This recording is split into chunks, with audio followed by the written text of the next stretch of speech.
한나라 11대 왕 원제로 넘어갑니다. 유방이 세상을 떠난 지 한 170년이 지난 때였죠.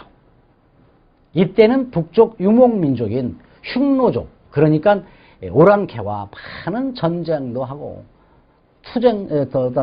분쟁도 많았고 그랬더랬습니다. 그러다 보니까 많은 그 백성들이 군사로 동원돼서 죽고 어쩌고 하니까 두 나라가 지쳤지요.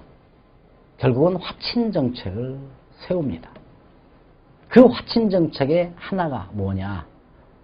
중국의 여인 한 명을, 중국 황제의 후궁 한 명을 오랑캐의 왕한테 시집 보낸다고 하는 것이 화친정책에 들어있는 내용입니다.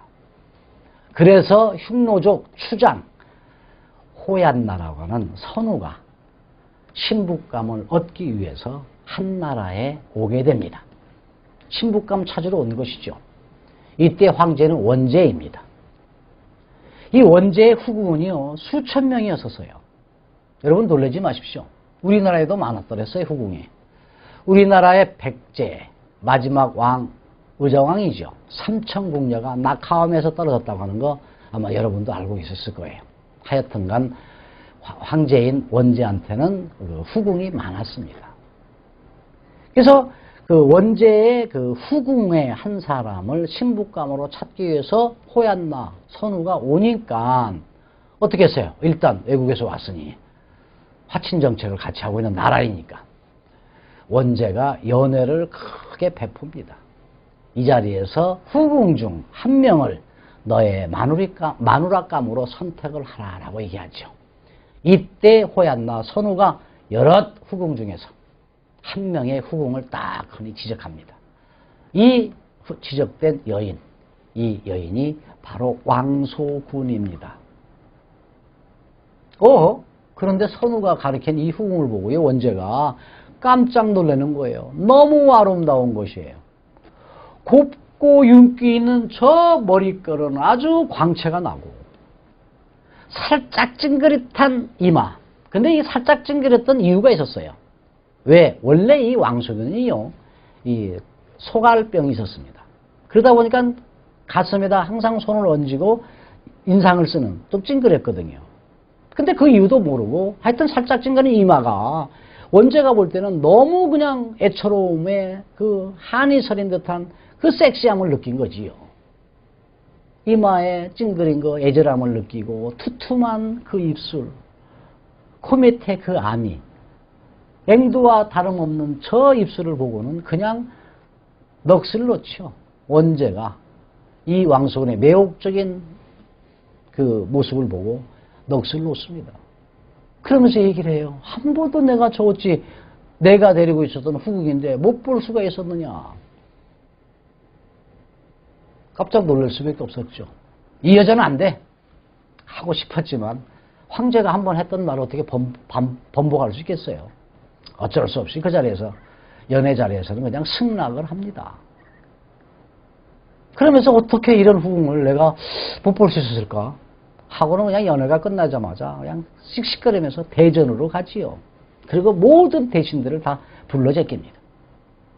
그때는요, 후궁이 너무 많아가지고 후궁의 얼굴을 보고 선택하기가 어려웠더랬지요.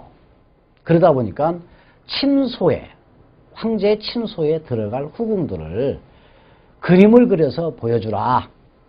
그러면 내가 선택을 하구만.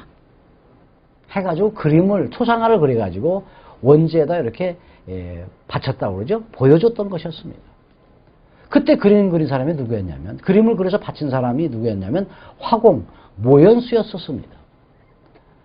근데 이 모연수가요, 뇌물을 퍽 좋아하는 사람이었어요.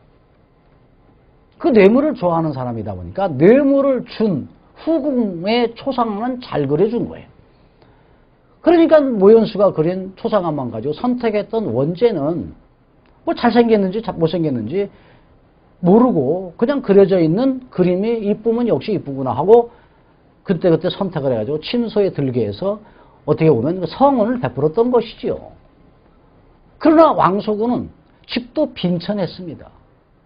뇌물을 줄 수가 없는 형편이었죠. 또한 궁에도 이렇다 할 백도 없었던 여인이었습니다.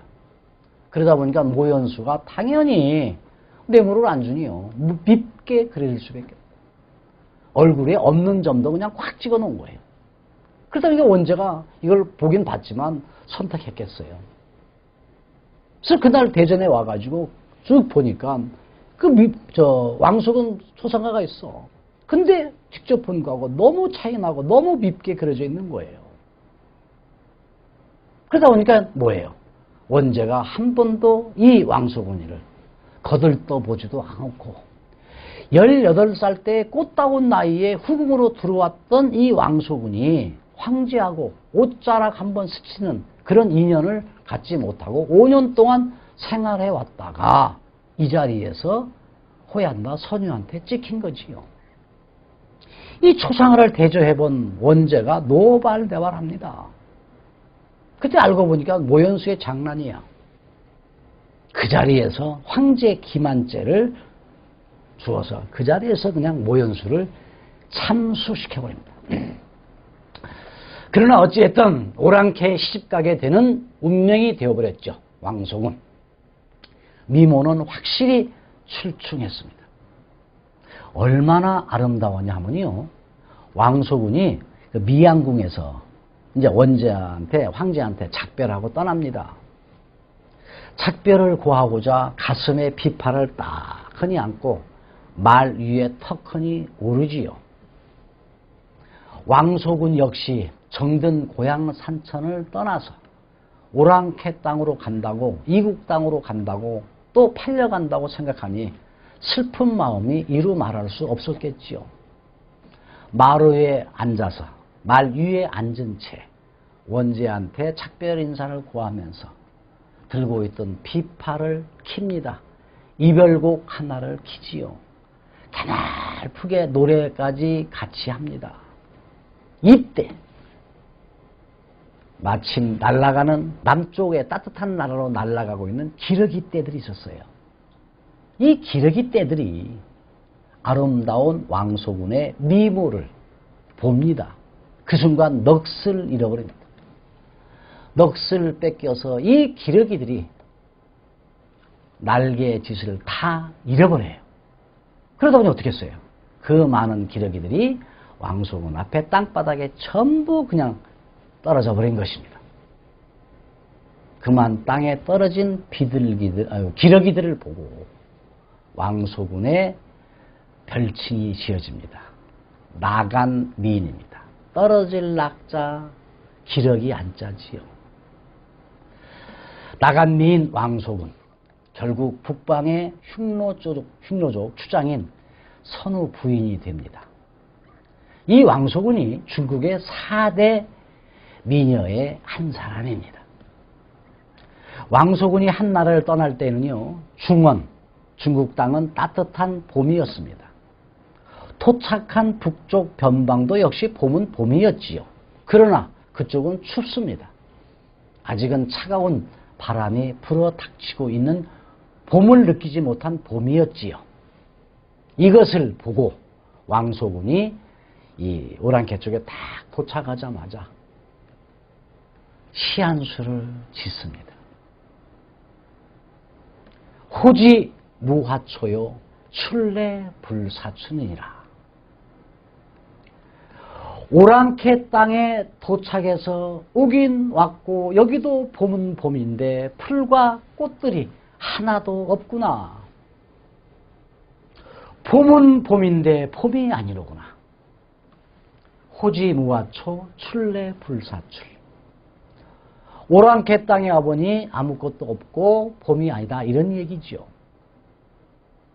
왕소군은요, 흉노족에 시집을 와서 아들 하나, 딸 둘을 낳습니다. 어진 마음을 가지고 있었던 천성이 착한 여인이었습니다. 이 북방민족은 어때요? 말만 타고 떠돌아다닌 유목민족이다 보니까 농사 짓는 것도 모르지요. 근데 중국에서는 농경 민족이었으니까 농사 짓는 걸 잘하잖아요. 황하유역을 중심으로 해서 농사 짓고 정착해서 사는 민족이었습니다.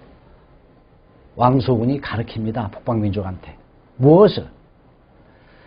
길쌈 매는 방법, 농사 짓는 요령, 그 다음에 천 짜는 기술, 이런 것들을 쭉 가르칩니다.